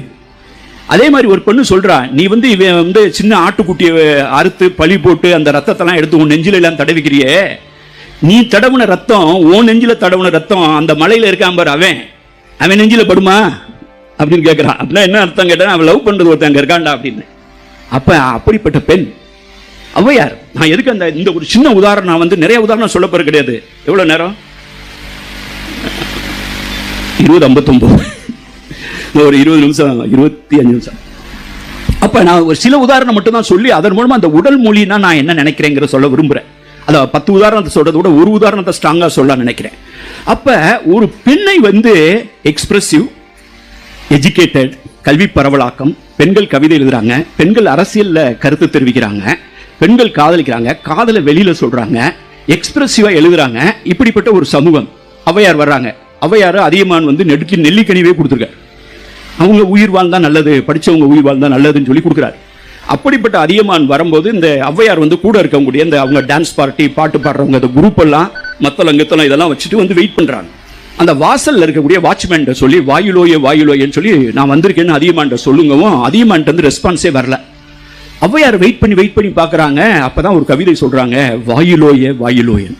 இந்த வாயுலோயே வாயுலோயங்கிற வரியை இன்னொரு பெண் தமிழ் இலக்கியத்தில் பயன்படுத்தினாள். அவள் பெயர் கண்ணகி. சிலப்பதிகாரத்தில் எப்படித்தான் இந்த இலக்கியத்தை எழுதினாங்கன்னு தெரியல. வாயுலோயே வாயுலோயன். இந்த வாயுலோயே வாயுலோயன் ஏன்னு சொன்னு கேட்டீங்கன்னா, எப்பயுமே இந்த வாசல் நிற்கிற கேட் கீப்பர் தான் நந்தி மாதிரி எப்பயுமே இருப்பான். நீங்க கலெக்டர் ஆஃபீஸ் பண்ணிடுவீங்க, உள்ள ஃபைல் இருக்கா இல்லையா, உள்ள விடுறதான்னு முடிவு பண்றதை வெளியில் நிற்கிறவன் தான் முடிவு பண்ணுவான். பேப்பர் எடுத்து அடுக்கி வைப்பாங்க அந்த காலத்தெல்லாம். அந்த பேப்பர் சீட்டெல்லாம் கொடுத்து வச்சுட்டு கீழே எடுத்து வச்சிருவாங்க, மேலே எடுத்து வச்சிருவாங்க, ஃபைலை மேலே தூக்கி வச்சிருவாங்க, அந்த மாதிரி. அப்போ வாயிலோயர் அந்த கேட் கீப்பர் தான் எப்பயுமே இந்த அதிகாரத்தினுடைய வாசலில் நின்று கொண்டு மக்களையும் அதிகாரத்தையும் பிரிச்சுக்கிட்டே இருப்பாங்க. இவர் சொல்ற அந்த கேட் கீப்பர் போய் உள்ள சொன்னானேன்ட்டு வாயிலோய அதிகமானுக்கு என்ன தெரியாதா, அல்லது அவனை பத்தி எனக்கு தெரியாதா, நான் வந்து சொல்லி இருந்து இன்னும் அவன் கூப்பிடாம இருக்கான், நாங்க கிளம்பி போறோம், எங்க பையெல்லாம் சுருட்டிட்டு போறோம், போடா புண்ணாக்கு, எங்க ஊர்ல பெரிய உலகம், ஒரு காட்டுக்குள்ள வந்து ஒரு மரம் வெட்டுற தச்சர் ஆசாரி மகன் ஒருத்தன் வந்து கையில வந்து ஒரு கோடாரி எடுத்துட்டு போறான், அவ்வளவு பெரிய காட்டுல போய் அவன் கோடாரியா போட்டா அவன் வயசுக்கு ஏத்த மாதிரி ஒரு மரம் கிடைக்காம போறோம். அது மாதிரி எத்திசை செலினும் அதிசை சோரே, எந்த திசையில போனாலும் சோறு இருக்குடா போடா அப்படின்னு சொல்ற அவ்வை வாயிலோய. அதே மாதிரி இன்னொரு பெண்ணு இங்க சோழ நாட்டுல பிறந்து பூம்புகார்ல போய் எங்க ஊர்ல மதுரையில போய் ராஜாவே ஒரு குளிக்கிட்டு போயிட்டான், வாயிலோயன்னு சொல்லி. இப்ப பெண்களை கேள்வி கேட்க வைத்த ஒரு சமூகம் மணிமேகலையில பாருங்க, ஜெயிலே இல்லாத, சிறைச்சாலை இல்லாத ஒரு சமூகத்தை உருவாக்குன. அப்ப பெண்கள் அரசியலில், காதலில் எக்ஸ்பிரசிவா இருக்கக்கூடிய உரிமையை கல்வி பெறலாவதற்கு ஒரு சமூகம்.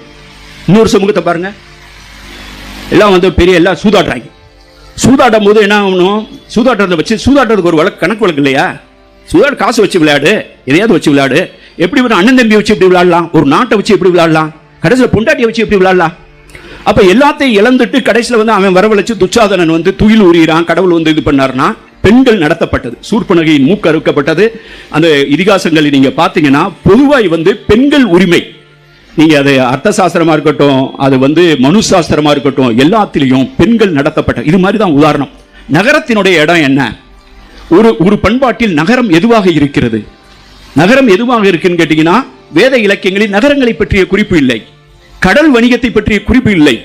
ஆனால் சங்க இலக்கியம் முழுவதும் நகர்மய இலக்கியமாகவே இருக்கிறது. பெரிய பெரிய சுவர் இருக்கு, சுவருக்கு நடுவில் தண்ணி குழா போகுது, குழாயில் இருந்து தண்ணி போறது காதுல தூங்குறவன் காதுல கேட்குது, அவ்வளவு பெரிய வடிகால்கள் இருக்கு, பெரிய பெரிய நகரம். ஒரு பெண்ணை பார்த்தவனே, நான் புதுக்கோட்டையிலே ஒரு தடவை சொல்லிட்டு தான் போனேன், ஒரு பெண்ணை பார்த்தவனே உடைய நகரத்துடைய ஞாபகம் வருது அவனுக்கு. இவளை பார்த்தா ரொம்ப அழகா இருக்கா, தொண்டிங்கிற நகரத்து மாதிரியே அழகா இருக்காடா அப்படி. நீ பாருங்க, ஒரு பொண்ணை பார்த்து புதுக்கோட்டை திருமய மாதிரி அழகா இருக்காடா அப்படின்னு சொன்னா அடிக்க வந்துடுவான். எதுக்குடா திருமய மாதிரி, திடீர்னு திருமய மாதிரி இந்த பொண்ணு நல்லா இருக்கான்னு சொல்றான்ட்டு. அவ இவருடைய நெற்றி வந்து இந்த நகரத்தினுடைய தெரு மாதிரி இருக்குங்கிறான். சங்க இலக்கியத்தில் 52 இடத்துல ஒரு நகரத்தையும் பெண்ணையும் ஒப்பிடுறான். எந்த ஊர்லயாவது திங்களை போற்றுதும், ஞாயிறை போற்றுதும், மாமலை போற்றுதும், பூம்புகார் போற்றுதும் அப்படின்னு ஒரு நகரத்தை, வேற எந்த சாமியும் கும்பிடாம ஒரு நகரத்தை கும்பிட்ட இலக்கியம் வேற ஏதாவது இருக்கா? இது மாதிரி எதை எடுத்தாலும் தாய் தெய்வ வழிபாடு யாருடைய பாடி லாங்குவேஜ், நகரத்தை போற்றுவது யாருடைய பாடி லாங்குவேஜ், இந்த பெரிய நகரங்களை, இந்த வீதிகள் யாருடையது, கடல் வடியம் யாருடையது. கடலை அறியாதவன் இந்திய துணைக்கண்டத்தை கட்டி அமைத்தான் என்றால் நீங்க நம்பவே முடியாது. சிந்துவெளியினுடைய அடையாளமே வெளிநாட்டு வணிகம். வெளிநாட்டு வணிகத்தில் வந்து அணி மணி, இன்னைக்கு போய் நான் போய் பொற்பனை கோட்டையில பார்த்தேன், கார்லினியன் பீட்ஸ், அது இதுன்னு கொடுமணல்ல கிடைக்குது, கீழடியில் கிடைக்குது, இதெல்லாம் வியாபாரம் பண்ணிட்டு இருந்தான். அவனுக்கு கடல் தெரியும். கடல் தெரியாதவன் இந்திய பண்பாட்டு வரலாற்றுக்கு சொந்தக்காரனாக இருக்கவே முடியாது. இந்த உலகத்தில் கடலை மிக நுட்பமாக அறிந்த ஒரு இலக்கியம் இருக்கிறது என்று சொன்னால் சங்க இலக்கியத்தில் மட்டும் கடலை மட்டும் பேசுங்க, அதை பத்தி நான் பேசியிருக்கேன். கடல் என்ன சொல்லுதுன்னு சொல்லு, சுறாமீன் பிடிக்கிறதுல இருந்து, அதை பிடிக்கிறதுக்கு தூண்டில இருந்து, அதுக்கு பயன்படுத்துற கருவியில இருந்து, படகுல இருந்து, நாவாயில இருந்து, வெளிநாட்டுல இருந்து வர்ற கப்பல்களை உட்கார்ந்து எண்ணிக்கிட்டு இருக்கவன்ல இருந்து, மாலுமி இறங்கணும்னு வேகமா கள்ளு குடிக்க போறதுல இருந்து, கடலை முழுக்க முழுக்க வாசித்த, யானை வாசிக்காத காடு ஒன்று இருக்க முடியுமா? யானைக்கு தெரியாத காடு எதிரா? சங்க இலக்கியத்துக்கு தெரியாத கடல் இல்லை. இந்த இந்திய நாட்டில் கடல் அறிந்த இலக்கியம் சங்க இலக்கியம். கடலை அறிந்தாதவன் அறியாதவன் சிந்துவெளி பண்பாட்டை ஒருபோதும் கட்டியமைத்திருக்க முடியாது. அப்ப கடல் வணிகம், நகரம், தாய் தெய்வ வழிபாடு, பெண் உரிமை, இந்த மாதிரி எது சமயம் அதனுடைய மையமாக இல்லை. சங்க இலக்கியத்தை நம்ம எப்படி வேறுபடுது? சங்க இலக்கியத்தை ஒன்று தெரியுமா உங்களுக்கு? பின்னால வரும், திருமுருகாற்றுப்படை வரும், விஷ்ணு வருவாரு, சிவன்லாம் வருவாங்க பின்னால, விஷ்ணுக்கு கல்யாணம். ஆனால் சங்க இலக்கியத்தில் படைப்பு கடவுள் இல்லை. ஒன்று கவனிச்சிருக்கீங்களா? படைப்பு கடவுள் என்று இல்லை. படைப்பு கடவுள்னா கிரியேட்டர் காட். ஒரு நிலத்துக்கு கருப்பொருளாக கடவுள் இருப்பார். ஒரு முல்லை நிலம் இருக்கு, குறிஞ்சி நிலம் இருக்கு, அந்த முல்லை நிலத்துக்கு ஒரு மரம் இருக்கும், ஒரு செடி இருக்கும், ஒரு பூ இருக்கும், ஒரு பறவை இருக்கும், ஒரு விலங்கு இருக்கும், ஒரு பறை இருக்கும், ஒரு யாழ் இருக்கும். தெய்வம் உணாவே மா மரம் புல் பறை செய்தி யாழின் அப்படிமா. அது மாதிரி லிஸ்ட்ல கடவுள் ஒரு லிஸ்ட். அந்த ஊருக்கு இருக்கக்கூடிய ஒரு லிஸ்ட்ல கடவுள் கருப்பொருள்.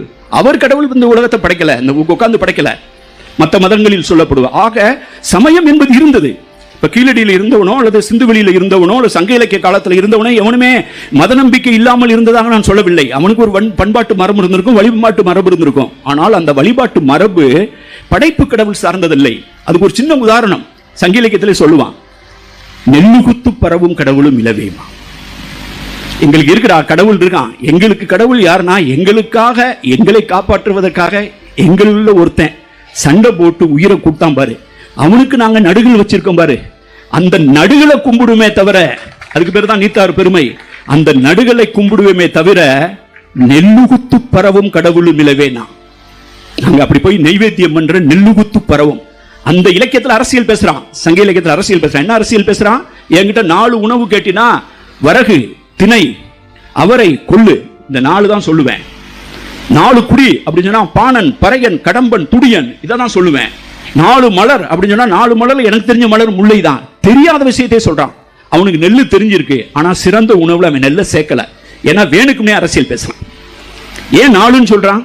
4 வகை வர்ணம், 4 வேதம், இதையெல்லாம் மனசுல வச்சு திருப்பி திருப்பி 4 என்கிட்ட இந்த 4 கேட்டினா நான் இதை தான் சொல்லுவான். ஆக ஒரு பண்பாட்டு அரசியல் முரண்பாடு தொழில் தமிழ் இலக்கியமும் முன்வைக்குது. ஆக இந்த சிந்துவெளியினுடைய உடல் மொழி இந்தியாவில் இருக்கக்கூடிய எல்லா இலக்கியங்களை கையில் எடுத்துக்கிட்டேன், வேதங்களை எடுத்துக்கிட்டேன், சமஸ்கிருத இலக்கியத்தை எடுத்துக்கிட்டேன், இந்த பக்கம் சங்க இலக்கியத்தை வச்சு பார்த்தேன். இதை எடுத்து பார்க்கும்போது சிந்துவெளியினுடைய உடல் மொழியும் சங்க இலக்கியத்தினுடைய உடல் மொழியும், அதுக்கு தான் டெம்ஸ் மேட்ரிக்ஸ் ஒரு பேர் கொடுத்துருப்பேன். என்னுடைய புத்தகம் சிந்துவெளி பண்பாட்டின் திராவிட அடித்தளம்ங்கிற புத்தகத்தில் வந்து இந்த மேல் மேற்கு கீழ் கிழக்கு அப்படின்னு ஒரு இருமை கோட்பாட்டை பற்றி நான் பேசியிருப்பேன். ஹை வெஸ்ட் லோ ஈஸ்ட்னு. அது ஐராவதம் சார் வந்து ரொம்ப மகிழ்ச்சியா இந்த புத்தகம் தமிழில் எழுதப்பட்ட ஆகச்சிறந்த புத்தகம் சொல்லியிருப்பார். அதுக்கு காரணம் என்னன்னு கேட்டீங்கன்னா, சிந்துவெளியினுடைய எல்லா நகரங்களையும் நீங்க போய் பார்த்தீங்கன்னா 2 பிரிவா பிரிஞ்சிருக்கும். ஒன்று வந்து மேட்டு பகுதி ஒன்று இருக்கும், அது எப்பயுமே இந்த கீழ் பகுதிக்கு மேற்காகவே இருக்கும். கீழ்ப்பகுதின்னு ஒன்று இருக்கும், அது எப்பயுமே மேல் பகுதிக்கு கிழக்காகவே இருக்கும். கிழக்கு கீழாகவே இருக்கும், மேற்கு மேலாகவே இருக்கும். அதுக்கு என்ன காரணம் இருக்க முடியும்? அவனுடைய புவியியல் அமைப்பு அப்படி இருந்தா தான். மேற்கு தொடர்ச்சி மலை மேல உயரமா இருக்கும், அதுல இருக்கக்கூடிய நதிகள் எல்லாம் வங்காள விரிகுடாவுக்கு போகும், கீழ் வாட்டமா இருக்கும், சரிவு. தஞ்சாவூர் பக்கம் பார்த்தீங்கன்னா மேல்வாரம் கீழ்வாரம் நிலத்தை மேல் நீர் கீழ் நீர் வாரத்துக்கு விட்டுருப்பான். ஓனருடைய லேண்ட் வந்து மேல்வாரம், அவன் குத்தகைக்கு எடுத்தவன் வந்து கீழ்வாரம். ஆக இந்த மேல் கீழ்ங்கிற இருமையை நான் படித்து, இது திராவிட மொழிகள் எல்லாத்திலையுமே மேல் மேற்காகவே இருக்கிறது, கீழ் கிழக்காகவே இருக்கிறது. தமிழ்நாட்டிற்குரிய நிறைய கிராமங்கள் வந்து மேல் கீழ், மேல் பனையூர், கீழ் பனையூர், மேலூர், கீழூர், மேல குயில்குடி, கீழ குயில்குடி, எப்பயுமே இதுல வந்து கிட்டத்தட்ட 90% மேல் மேற்கு கீழ் கிழக்குங்கிறது வந்து கிட்டத்தட்ட ஒரு 85% மேல வந்து தெளிவா பொருந்தி போகிறது என்பதை நிறுவி இருக்கிறேன் இந்த புத்தகத்துல. ஆக எந்த வகையில் பார்த்தாலும் இந்த உடல் மொழியை வைத்து நாங்க நெருக்கி நெருக்கி வந்துட்டோம். என்னுடைய நோக்கம் எதுவா இருக்குன்னா, இந்த 100ஆண்டு விழாவில் வந்து இதை வாசிச்சு, இதுல முருகன் எழுதியிருக்கு, இதுல வள்ளின்னு எழுதியிருக்கு, இதுல வந்து சிலம்புன்னு எழுதியிருக்கு, எதோ சொன்னா யாரும் நம்ப மாட்டான்.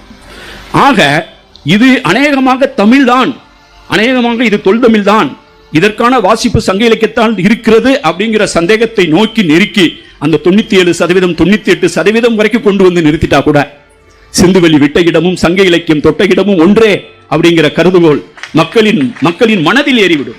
இதற்காகத்தான் நாங்கள் தொடர்ந்து உழைத்துக் கொண்டிருக்கோம். முத்துநிலவன் வந்திருந்தார் அமெரிக்காவுக்கு. I was stunt actually. என்னை 5-6 வருஷமா கூப்பிட்டு இருக்காங்க ஃபெட்னாக்கு, போகவே முடியல, வேலை தலைமையில வேலை. இந்த தடவை முடியலாம் வந்து நான் டக்குன்னு அமெரிக்காவுக்கு ஏற்கனவே டிக்கெட் புக் பண்ணி போனேன். அங்கே போய் அவர்லாம் வந்திருந்தார். போனால் மக்கள் இந்த புத்தகத்தை, அது இத்தனைக்கும் அங்கே விற்க முடியாது, இங்கே யாரோ வாங்கி சொந்தக்காரங்கிட்ட சொல்லி, ஃப்ரெண்ட்ஸ்கிட்ட சொல்லி, அமெரிக்காவுக்கு கொண்டு வரவங்களை சொல்லி இந்த புத்தகத்தை கொண்டு போய் சேர்த்துருக்காங்க. ஆங்கிலத்திலையும் தமிழிலும் அப்படி படித்து விட்டு அவர்கள் என்னிடம் பேசியது. அப்படி பேசும்போது நிறைய இடத்துல, இப்பெல்லாம் ஏர்போர்ட்ல எல்லாம் எங்கேயாவது போகும்போது ஒரு செல்ஃபி எடுக்கும்போது, என் செல்ஃபி எடுக்கும்போது சிந்துவெளி விட்ட இடமும் சங்க இலக்கியம் தொட்ட இடமும் ஒன்றே சார் அப்படிங்கிறான். கல்லூரி மாணவன், குடும்ப பெண்கள், இதை விட வேற என்ன வேணும்? ஆக சிந்துவெளி விட்ட இடமும் சங்க இலக்கியம் தொட்ட இடமும் என்ற புரிதலை நோக்கி நகர்ந்து நகர்ந்து நகர்ந்து வந்திருக்கிறோம். அது சரியாக, இது எனக்கு நல்லா தெரியும். எங்களுக்கு சிந்துவெளி ஆய்வு மையத்தினுடைய மதிப்பூர்வ ஆலோசகராக இருக்கிறேன். 96வது ஆண்டு வரும்போதே 2018, 19, 20, 21, 22, 23, 24 அப்ப இருந்து நான் செப்டம்பர் 20ஆம் தேதி சென்னையில் ஒரு உரை நிகழ்த்துகிறேன். 95வது ஆண்டு விழா, 96வது ஆண்டு, 97, 98, 99 வந்து இப்ப 100வது ஆண்டுக்கு வந்திருக்கோம். இந்த செப்டம்பர் 20 நான் ஒரு உரை நிகழ்த்துகிறேன். இந்த உரையை நோக்கிய நகர்வாக கடந்த 6 ஆண்டுகளாக ஒவ்வொரு செப்டம்பர் 20 நாங்கள் கொண்டாடி வருகிறோம். இந்த செப்டம்பர் 20 100ஆண்டு விழாக கொண்டாடப்படும். அதை பென்னிக்குயிக்கு நாம் ஒரு வாழ்வாதாரத்தை கொடுத்த ஒரு பென்னிக்குயிக்கு சிலை வைத்திருப்பதை போல வாழ்ந்ததற்கான ஆதாரத்தை கொடுத்திருக்கிற ஜான் மார்சலுக்கு சிலை வைக்க போகிறோம் என்ற பெருமிதம் இந்த நூற்றாண்டுடைய மிகச்சிறந்த சாதனையாக தமிழ்நாடு அரசினுடைய பாராட்டுதலுக்குரிய மிகப்பெரிய சாதனையாக கருதுகிறேன். வரலாறு எப்பயுமே ஒரு சித்தரிப்பு தான். வரலாறுங்கிறது ராக்கெட் சயின்ஸ் கிடையாது. History is a narrative. History is a narrative. அதை நாம் எப்படி புரிந்து கொள்கிறோம் என்பதை பொறுத்துதான். அதை தரவுகளால் புரிந்து கொள்ளும் போது, தரவு இல்லைன்னா நம்பவே வேணாம். நாளைக்கு ஒருத்தர் இன்னும் புது தரவு கொண்டு வந்து இதை இல்லைன்னு சொன்னா போட்டும். ஆனால் இன்றைய நிலையில் தரவுகளின் அடிப்படையில் தரவுகளால் கட்டமைக்கப்பட்ட வரலாறு சிந்துவெளி பண்பாட்டை திராவிடத்தை நோக்கியும் தொழில் தமிழையும் சங்க இலக்கியத்தை நோக்கியுமே நகர்த்துகிறது. அப்போ ஒரு கேள்வி வருது. நிறைய பேர் என்கிட்ட பேசினாங்க. சிந்து நான் கோயம்புத்தூர்ல பேசினாங்க. எங்க வீட்டுக்கு சிலர் வந்தாங்க சென்னையில. என்ன சார் நீங்க இப்படி சொல்றீங்க அப்படின்னு சொன்னா, நம்ம அந்த பக்கம் இருந்து இங்க வந்தது மாதிரி ஆயிராதா சார் நான். அதனால என்னையா தப்புன்னு கேட்டேன். இன்னைக்கு டிஎன்ஏ ஸ்டடிஸ்லாம் பாத்தீங்கன்னா, இந்த உலகத்துல பூமியில் இருக்கக்கூடிய மனிதர்கள் இருக்காங்க பார்த்தீங்களா, அந்த மனிதர்களுடைய குருதி கலப்பில் இருக்கக்கூடிய மரபணுல 2% உலகில் இருக்கக்கூடிய எல்லா மனிதனுடைய குருதியிலும் மரபணுவிலும் நியாண்டர்தாலுடைய மரபணு 2 விழுக்காடு இருக்கிறது. நியாண்டர்தால் இப்ப பூமியிலே இல்ல. நியாண்டர்தால காலி பண்ணிட்டு தான் நம்ம வந்திருக்கோம் ஹோமோசேப்பியன்ஸ்னு. அவனுக்கு முன்னால இருந்தவனையே அவனுடைய மரபணுவே இவனுக்கு நுழைஞ்சிருக்குன்னா என்ன மாதிரி உறவு வச்சிருப்பான்? ஆக இந்த மரபணு இதை நோக்கி தான் நகர்த்துகிறது. யாதும் ஊரே யாவரும் கேளீர் அப்படிங்கிற இந்த ஒற்றை வரிக்கு ஈடான ஒரு பன்முகத்தன்மையான ஒரு தொடரை இந்தியா எழுதியதில்லை. பன்மியத்தில் ஊறி ஊறி திளைத்த ஒருவனால் தான் யாதும் ஊரே யாவரும் கேளீர் என்று எழுத முடியும். 2000 ஆண்டுகளுக்கு முன்னால சொல்றான். பூம்புகாரை பத்தி பட்டினப்பாளையில சொல்றான். பழிதீர் தெய்யத்து புலம்பெயர் மாக்கள் மொழி பல பெருகிய பழிதீர் தெய்யத்து புலம்பெயர் மாக்கள் கலந்து இனிது உரையும் முட்டா சிறப்பின் பட்டினம் பெறினும். அந்த கவிதை முடியும் போது என்ன சொல்றான்? இவ்வளவு பெரிய டவுனை எனக்கு கொடுத்தாலும் அது எனக்கு முக்கியம்லடா, என்னுடைய காதலியுடைய தோல் தாட்டா எனக்கு முக்கியங்கிறான். அது வேற விஷயம். ஆனா அந்த நகரத்தை சொல்லும் போது, இந்த நகரத்தில் பல இடங்களில் இருந்து புலம்பெயர்ந்து பல்வேறு மொழிகளை பேசக்கூடிய மக்கள் சேர்ந்து கலந்து இனிது வாழ்றாங்க அப்படிங்கிறான். அப்படின்னா அதுக்கு பேர் என்ன தெரியுமா? மெட்ரோபாலிட்டன் கிடையாது. அதுக்கு பேர் காஸ்மாபாலிட்டன். காஸ்மாபாலிட்டன் அது பெருநகரம் இல்ல, அது கலந்து இனிது உரையும் நகரம். அப்படிப்பட்ட ஒரு காஸ்மாபாலிட்டன் லைஃப் இருந்தா தான் ஒருத்தன் சுமேரியாவுக்கு போய் வியாபாரம் பண்ண முடியும். சுமேரியாவுக்கு என்னத்தை ஏற்றுமதி பண்ணா? எருமையை ஏற்றுமதி பண்ணா. எருமையை வீட்டு பிராணியாக வளர்க்கியது சிந்துவெளி. உலகத்திலேயே இந்த நம்ம சொல்ற நீர் எருமை என்று சொல்லுகிற எருமை வீட்டு விலங்காக பழக்கப்பட்ட இடம் சிந்துவெளி. அதை கொண்டு போய் சுமேரியாவில் விற்கிறான் எருமையை. ஆனால் சங்க இலக்கியத்தில் இந்த எருமை ஒரு புத்தகம் இருக்கு பாருங்க, பாரதி புத்தகம், அணிநடை எருமைன்னு ஒரு புத்தகம் போட்டிருப்பேன். அணிநடை எருமைன்னு. அந்த எருமையை ஏன் அணிநடை எருமை நடந்து போகுது, அதை நடந்து போறது அவ்வளவு அழகா இருக்குன்னு சங்க இலக்கியத்தில் வர்ணிக்கிறான். அண்ணல் ஏறுங்கிறான். எருமையினுடைய ஆண் எருமையை பார்த்து இது ஒரு அண்ணல் ஏறுங்கிறான். இந்த அண்ணல்ங்கிற வார்த்தை நம்ம யாருக்கு பயன்படுத்துறோம்? அண்ணல் காந்தியடிகள், அண்ணல் அம்பேத்கர். இன்னைக்கு சமகால தமிழில் காந்தியடிகளுக்கும் அம்பேத்கருக்கும் நாம் பயன்படுத்துகிற ஒரு சொல்லை சங்க இலக்கியம் எருமைக்குத்தான் ரிசர்வ் பண்ணி வச்சிருக்கு. அப்படின்னா அந்த எருமையை எப்படி மதிச்சிருக்கோம்? கல்யாணம் நடத்துறாங்க சங்க இலக்கியத்தில். கல்யாணம் நடத்தும் போது எருமை கொம்பு நட்டு, இப்ப நம்ம முகூர்த்த கால் நடுறோம் பாத்தீங்களா, முகூர்த்த கால் நடுற மாதிரி எருமை கொம்பு நட்டு தான் கல்யாணத்தையே ஆரம்பிக்கிறாங்க. அதுக்கு பின்னால பசுமாடு வந்துருச்சு. சிலப்பதிகாரத்திலேயே ஆவும் ஆணிகள் பார்ப்பன மாக்களும் பெண்டிரும் பிணியுடையீரும் பேன்னு சொல்லி தனியா பசுமாட்டுக்குன்னு தனி ஒரு இப்ப பாருங்க 7வது 8வது மாடியில 20வது மாடியில வீடு கட்டியிருக்காங்க. கிரக பிரவேசத்துக்கு லிப்ட்ல பசுமாட்டுக்கு கொண்டு போறான். என்னடா லிப்ட்ல போய் மாட்டாத்திருக்கான, அடுத்த லிப்ட்ல போய்க்கலாம்டா நான் நின்றுட்டேன். ஒரு கிரக பிரவேசத்துக்கு வந்திருந்தேன் நான். ஒரு ஃபங்க்ஷன் ஃப்ரெண்டு கூப்பிட்டுருந்தாரு. அங்கே வெயிட் பண்ணி லிஃப்ட்டுக்கு நின்றுட்டு இருக்கேன். ஒரு ஆள் மாடலை ஏற்றுறாரு வண்டியில். அவர் போக வேண்டிய 7வது மாடி கொண்டு போய் ஒரு போய் பூஜை பண்ணும். ஆக இப்போ எவனாவது போனாலும் எருமை எதிர வந்துச்சுன்னா காரை திருப்பி வந்துடுறான். அபசகுனம் ஆயிடுச்சுன்னு. அப்போ எருமையை கொண்டாடியது சிந்துவெளி, எருமையை கொண்டாடியது சங்க இலக்கியம். ஆக இந்த உடல் மொழி முற்றிலும் வேறாக இருக்கிறது. இந்த வேறாக இருக்கும் அந்த பண்பாடு தான் இந்திய துணைக்கண்டத்தின் வேறாக இருந்தது என்பதை இந்த உலகுக்கு சொன்ன ஜான் மார்சல் இதை அறிவித்து 100வது ஆண்டு என்பதை கொண்டாடும் இந்த காலகட்டத்தில் நாம் வாழ்ந்து கொண்டிருக்கிறோம் என்பது பெருமை. இது வரலாற்றை மாற்றி அமைக்கும் காலம். வரலாறு என்பது வந்த வழி. வரல் ஆறு, ஆறு என்றால் ஆற்றுப்படை, ஆறு என்றால் நெறி, ஆறு என்றால் வழி. வரலாறு என்பது வந்த வழி. திசைகள் என்பவை நேற்று வந்தவை, தேடல்கள் மனிதனின் உயர் பிறந்தவை. எல்லாரும் சொல்றாங்க உலக்குக்குள் ஏது கிழக்கு மேற்கு. இதெல்லாம் யோசிச்சு பாருங்க. தெற்க இருந்து வந்தான், வடக்க இருந்து வந்தான், கிழக்கு இருந்து வந்தான், மேற்கு வந்தான்னு. இப்போ சமீபத்தில் போன வருஷம் கடைசியில் சென்னையில் வெள்ளம் வந்துச்சு பாருங்க. அவன் 20 மாடி 30 மாடி எல்லாம் கட்டியிருக்காங்க. எல்லா பக்கமும் தண்ணி, எங்க பார்த்தாலும் வண்டி மோட்டார் காரெல்லாம் இழுத்துட்டு போகுது. எங்கேயாவது இந்த வெள்ளம் வாஸ்து பார்த்து வந்துச்சா? வீடு வாங்கும் போது கிழக்கு பார்த்த வீட்டுக்கு ஒரு விலை, மேற்கு பார்த்த வீட்டுக்கு ஒரு விலை, வடக்கு பார்த்ததுக்கு ஒன்று, தெற்கு பார்த்ததுக்கு தனித்தனி விலை. சில வீடுல வாங்கவே மாட்டான், அது சரியில்லைங்கிறான். ஆனா வெள்ளம் வந்த போது எல்லாத்தையும் அடிச்சுட்டு போச்சு. ஆக சங்க இலக்கியத்தினுடைய பார்வை ஒரு வித்தியாசமான பார்வை. அந்த பட்ட ஒரு தொழில் இலக்கியத்திற்கு நாம் சொந்தக்காரர்களாக இருக்கிறோம். அது சிந்துவெளியோடு தொடர்புடையது. சிந்துவெளி இல்லாமல் இந்திய பண்பாட்டை எழுத முடியாது. சங்க இலக்கியம் இல்லாமல் சிந்துவெளியை புரிந்து கொள்ள முடியாது. இந்த சிந்துவெளி என்பது, சங்க இலக்கியம் என்பது சிந்துவெளிக்கான திறவுகோல். சிந்துவெளியில் கிடைத்த அகழாய்வு பொருள்கள் இந்திய துணைக்கண்ட வரலாற்றின் வன்பொருள்கள், ஹார்ட்வேர் என்றால் அதை புரிந்து கொள்வதற்கான மென்பொருள், சாப்ட்வேர் சங்க இலக்கியம் தான் என்பதை சொல்லி, ஆகவே இந்த நூற்றாண்டை நாம் கொண்டாடி தீர்க்க வேண்டும். இந்த சிலையை திறக்க வேண்டும். வருகிற ஜனவரி மாதம் பொங்கல் வைக்கும் போது இந்த புதுக்கோட்டையில் இங்க இருக்கக்கூடிய எல்லா தாய்மார்களுக்கும் சகோதரிகளுக்கும் நான் ஒரு வேண்டுகோள் விடுக்க விரும்புகிறேன். இந்த முறை பென்னிக்விக் பொங்கல் வைப்பதை போல இந்த ஒரு ஆண்டாவது 2014ஆம் ஆண்டு நாம் ஜான் மார்ஷல் பொங்கல் வைப்போம். தமிழ் வாசல்களில் வீடுகளில் கோலம் இடுவதற்காக நாங்கள் இப்ப கோலம் தயாரிச்சுட்டு இருக்கோம். அந்த புள்ளி வச்சு சிந்து டான்சிங் கேர்ளுடைய உருவத்தை, அங்க இருக்கக்கூடிய பிரீஸ்ட் கிங்கினுடைய உருவத்தை, சிந்துவெளி குறியீடுகளை எப்படி புள்ளி வச்சு அதை கோலமாக மாற்றுவது என்று நாங்கள் ஒர்க் பண்ணிட்டு இருக்கோம். அதை டிஜிட்டலாகவும் ரிலீஸ் பண்ணுவோம். அது மாதிரி உங்கள் வாசலில் நீங்கள் கோலமிடுங்கள். அதை சிந்துவெளி பொங்கல் என்று அழைப்போம். சிந்துவெளி மாக்கோலம் என்று சொல்வோம். மார்ஷலுக்கு பொங்கல் வைப்போம் என்று சொல்லி விடைபெறுகிறேன். வணக்கம்.